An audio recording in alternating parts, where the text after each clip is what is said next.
Hello everyone, Soundwave 8084 here with an episode of Ranked. In this episode, I'm going to rank the top 5 most useless Decepticons from the G1 cartoon. Now I'm going to exclude the movie, and I'm also going to exclude Season 4, The Rebirth, as it's just a 3-part episode season, and there's no time to develop any of those other Decepticons, so they're all excluded because you got to forgive that, right? And like they got 30 episodes to really, rebuild themselves, as a lot of other Decepticons did. So what we're gonna do is we're gonna focus on that. And I want to say hello, welcome to my channel. Hope the light is not glaring off my silver head and blinding you, because I need a haircut. And yes, I am a gray-haired old man talking about a 1980s kids cartoon. Let's get to it. Alright, so coming in at number 5 on my most useless list. Some of this list might be controversial, you could say.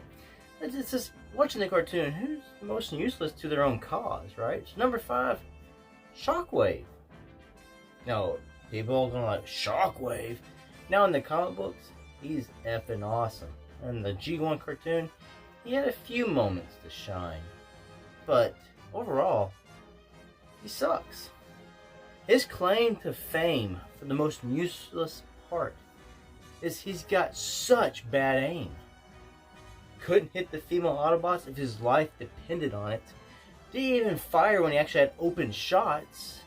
And then when Spike and Carly are waiting in an elevator, he shoots their car, and the car just goes away. Blow them the hell up. Seriously, dude. So, he's pretty much useless on the Cybertron, overtaken by the Combaticons. Starscream keeps shooting him in the back. It's just useless. Useless. Going on to number 4 here on my list of most useless Decepticons from the 1980s G1 cartoon, Dirge. Now, pretty much a lot of the Seeker Jets, minus Starscream, were useless. Even Starscream was useless at moments. He screwed stuff up a lot, but at least he did have his moments of usefulness. But Dirge, his claim to fame, being chewed on by a Tyrannosaurus Rex, and then trying to carry an object that apparently became too heavy for him, and he crashes into a movie backlot. Bravo. Bravo, I applaud thee. Now, as a toy, Dirge is always one of my favorite Decepticons. I think I like the color blue. Soundwave, Thundercracker, Dirge were 3 of my most favorite Decepticons. Moving on to number 3 on the most useless Decepticons from the G1 cartoon. It's a two-wayer here, because you can't really have the one without the other. It's Runabout and Run Amok. Now, Runabout only showed up in 1 episode of the G1 cartoon, whereas Run Amok actually had 2 appearances. So Run Amok's claim to fame is he was riding Blastoff while shooting death crystals at Wheelie, Grimlock, Blur, and Cup. So that was okay, I guess, but still he was defeated. And then his next biggest claim to fame was being shot by Runabout while Runabout was possessed by Starscream. And that just segues right into Runabout's claim to fame for being useless, in the fact that his thing was getting possessed by Starscream, shooting Run Amok, and then running into a wall and knocking himself out.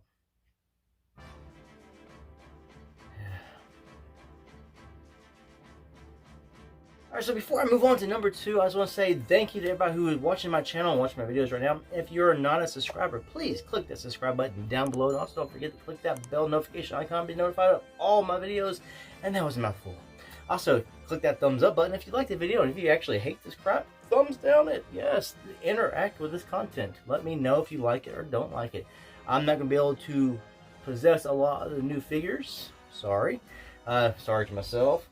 I have hit some little troubles with job life, And so I'm having to make cutbacks on stuff, so I'm having to find a new content to be able to provide stuff and for this outlet I use. So let's get to number 2, and that would be Reflector. I almost put him at number 1, but his claim to fame, he took pictures. I mean seriously, he took pictures of a car, yay, and then he took pictures of a security guard entering in the code to the door so that Decepticons could use the code. Seriously, when do the Decepticons use codes? Don't they always enter by just busting a hole in the wall? Blowing up the ceiling? Yeah, do something. Don't worry about season 2. He's going to be pretty much pushed back to the background because his toy was never put out in stores to buy. So it was like, cease and desist. Don't use this figure anymore.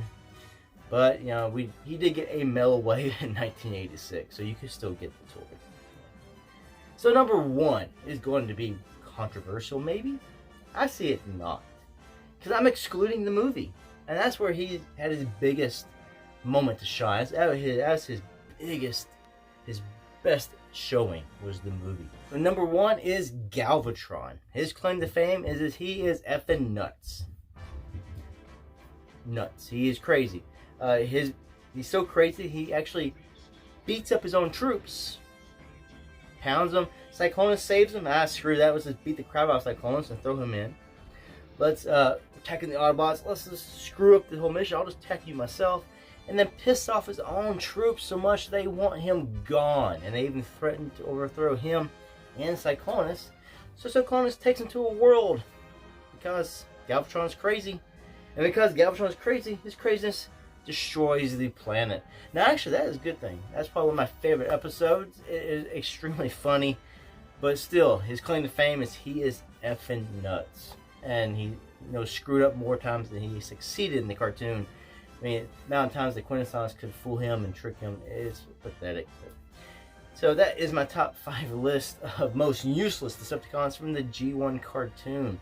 I'll run it through real fast if you have a short-term memory and forgot them all. Number 5 was Shockwave. Number 4 was Dirge. Number 3 was Runamuck and Runabout, or Runabout and Runamuck. Yeah. Sounds about right. Number 2 was Reflector. Number 1, Galvatron. So which Decepticons make your most useless list? Let me know down in the comments below.